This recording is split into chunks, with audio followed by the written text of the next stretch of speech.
வெள்ளை நிற இரவை கருநிற பகலை முதல் முறை பார். சென்டரில் வாய்ஸ் மட்டும் கரெக்டாக போச்சு.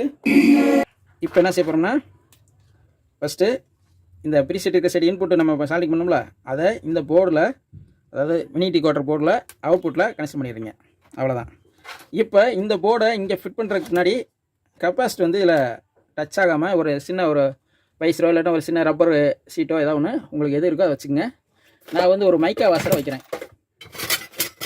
இந்த மாதிரி மைக்கா வாசர் என்கிட்ட இருக்குது, அதை நான் வச்சுக்கிறேன். நீங்கள் உங்கள்கிட்ட என்ன இருக்கோ அது மாதிரி வச்சுக்கோங்க. இந்த கெப்பாசிட்டி மேலே லேசாக ஒரு பேஸ்ட்டை அப்ளை பண்ணிவிட்டு அந்த பைஸை மட்டும் அப்படியே விட்டுட்டு வேண்டியதான். அவ்வளோதான். இது காஞ்சனா அப்படி நின்றுக்கிறோம். இப்போ நம்ம என்ன செய்யணும், இந்த போர்டை அப்படியே ஃபிட் பண்ணுறதுக்கு முன்னாடி இதுக்கு அளவான ஸ்க்ரூவும் ஸ்பேஸரும் நீங்கள் எடுத்துக்கணும்.